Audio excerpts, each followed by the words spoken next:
Hi guys, I'm Coach Christine Tan. Paano natin gagamitin ang law of attraction sa ating negosyo dito sa networking? Okay, unang tanong, paano mo makokontrol yung mind mo para hindi na mag-isip ng negative? Okay, so malalaman mo na kung paano mo makokontrol yung mind mo. Kasi maraming tao nagsasabi na positive ako. Pero deep inside, yung laman ng isip niya negative pa rin. Lalo na kung meron kang pinagdadaanan. So, malalaman mo kung ang laman ng isip mo ay negative pa rin kung ano na yung nangyayari sa hinaharap. Okay? So, kung ang nangyayari sa hinaharap ay wala ka pa rin pera, ibig sabihin, lagi mong iniisip na wala kang pera. So, yun yung na-attract mo. Kaya nga po, sabi nga, bakit yung mahihirap, lalong naghihirap, at yung mga mayayaman, lalong nagyayaman, yung mayaman kasi magkaiba sila ng iniisip. Yung mahihirap, laging iniisip na wala siyang pera, wala siyang makain, wala siyang trabaho, kaya yung nangyayari.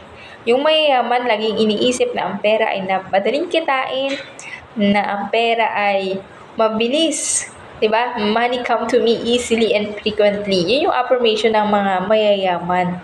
Okay? So, kaya yun, lalong dumadami ang pera. So, sa networking, pwede natin gamitin yan. Yung power of mind. So, kailangan mo lang maintindihan ano yung laman ng isip mo ngayon. I-comment mo dyan. Ano yung inner voice mo? Yung bumulong sa isip mo. Diba? Baka maya-maya, pag matutulog ka na, lagi mo pa rin iniisip yung mga problema, iniisip mo yung babayarin mo, yung bills mo, lalong dadami yan. Sabi nga dun sa libro na The Secret, di ba? Kung ano yung lagi mong iniisip, dumadami. Kaya huwag mong isipin yung utang, kasi lalong dadami yan. Isipin mo, cheque. Okay, pagising mo pa lang, dapat meron kang invisible check. Nakalagay na dun magkano gusto mong kitain. Sige nga, i-comment mo dyan, magkano gusto mong kitain. So, ilagay mo 100,000, 1 million per month, para yung income mo, mangyayari talaga yan. Diba?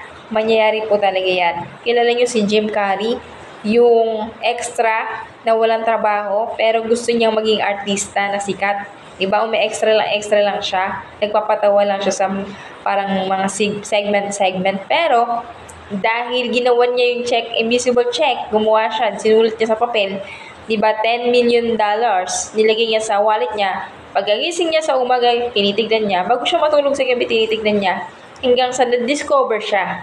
Diba? Naging sikat siyang artista sa Hollywood. At kumita siya ng $10 million. Dahil lang dun sa ginawa niya. So, yun yung gawin mo.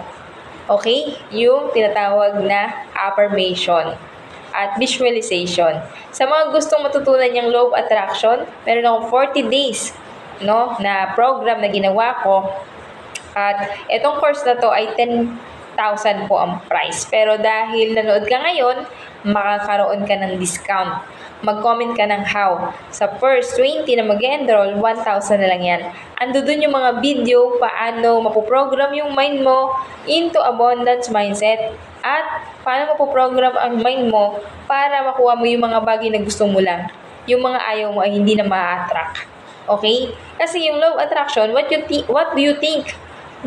Ano man ang iniisip mo, yun yung darating. Kung nag-iisip ka ng negative, darating sa'yo. Kung nag-iisip ka ng positive, darating sa'yo.